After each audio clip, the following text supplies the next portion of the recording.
Hey, what's up guys? Your boy Chris here at Bougie Motorsports. So, just kind of wanted to do an introduction here to my channel. I kind of rebranded a little bit. As you can tell, it used to be Bougie Motorsports. My channel is now called Broke Boys Garage. I did that because my target audience really are people like me. Somebody that has to build their own shit so that they can have fast stuff. I mean, I can't go out and buy a bunch of new stuff. I mean, I might be able to, but I have a lot of other things in my life that are important, like my kids, my wife. I would much rather spend money on them than my car. And unfortunately, I am a car guy, so like I always want to spend money on my car. So instead of spending that money, I build my own stuff. Currently, I'm running a Borg SX 300 SE. That's hot. It's a twin scroll because I didn't want to lose the bottom end with the leg of a bigger turbo, and I did anyways. But if you drive the car right, you really don't lose much boost. I run it XHP trans tune on it, stage 3. I go back and forth kind of between stage 3 and stage 4. XHP is a must-have for these 6-speed automatic transmissions with BMW. I know there's a guy out there that tunes them. I've spoke to him a little bit, but right now I'm kind of just playing with XHP because it shifts fast. I mean, the car's smarter than I am, that's for sure. Along with the XHP, I have X-Delete.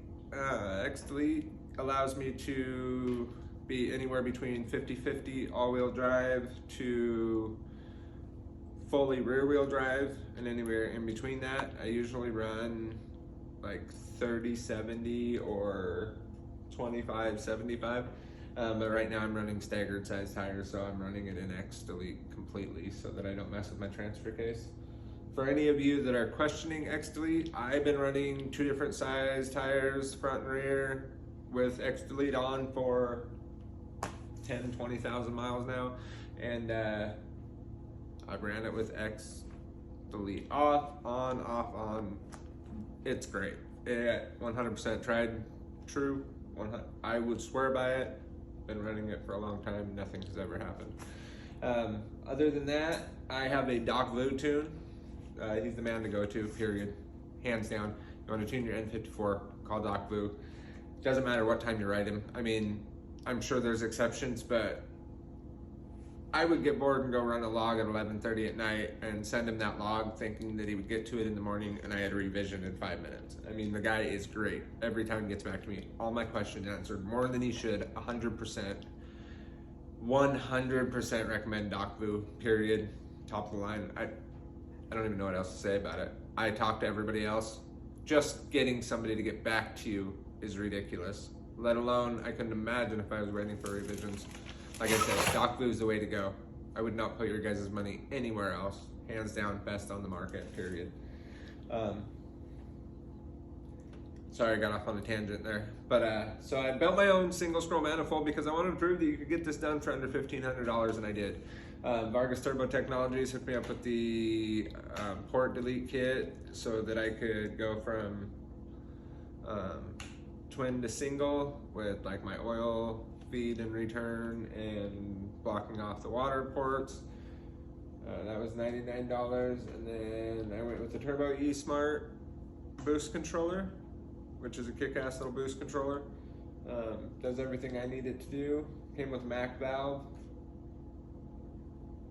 Other than that, I'm running a VRSF 7.5-inch stepped intercooler, VRSF or ARM charge pipe, HKS super sequential core, blow-off valve, and a catch can. Coming straight out the hood there for the dump for the exhaust. I'll give you guys a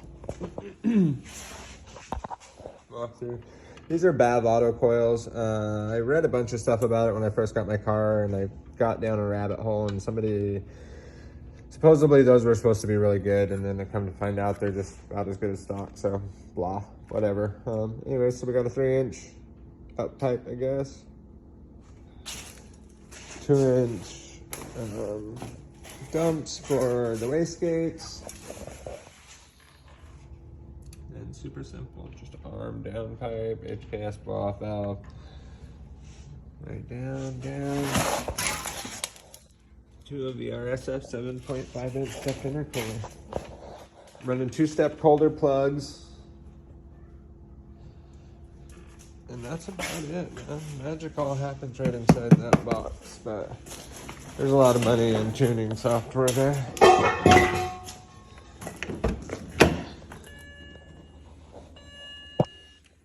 Smart boost controller right there. It's a terrible place for an MHD. That's pretty much it. I have some terrible tires though, honestly. They're Toyo Proxies, but they're 20-inch rims and I hate them.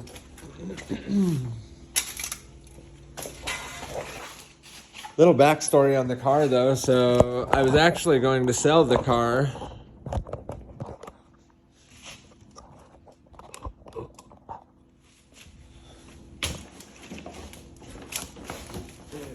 So I was going to sell the car last spring, and I had actually decided against selling it.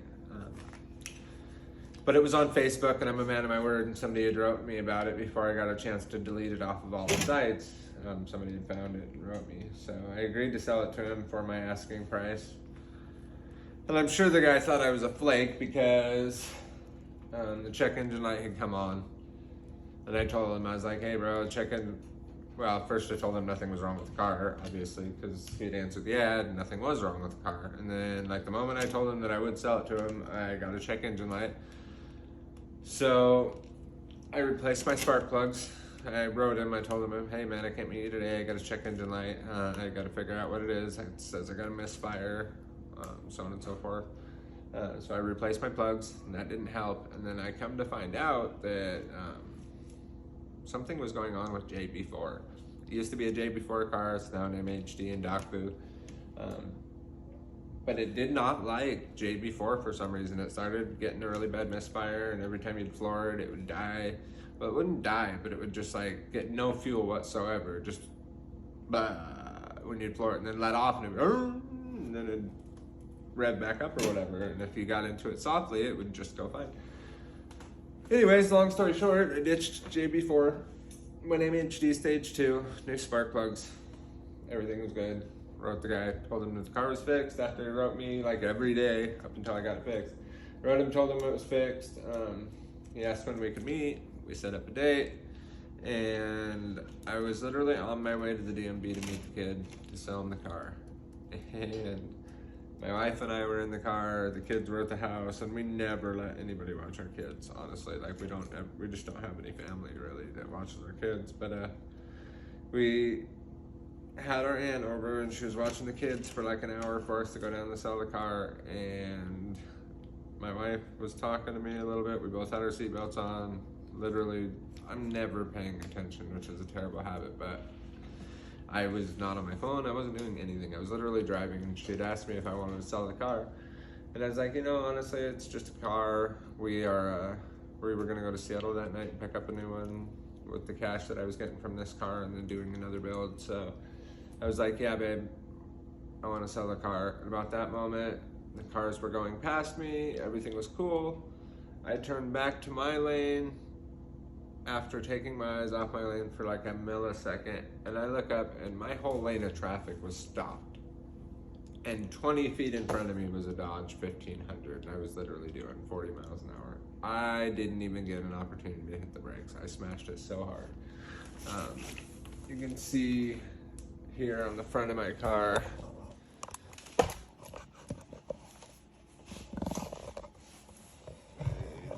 it's all still a little smashed up, but I took the car and got it home, the tow truck, and started going through it, and I really thought it was messed up.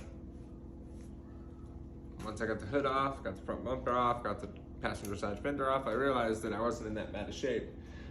So I actually went through and started a single turbo kit instead of just putting it back together. And I built this single turbo kit, put the whole thing back together. Was just getting ready to put the radiator in, and my buddy comes over and he goes, "Hey man, your frame rails crooked?" And I was like, "No."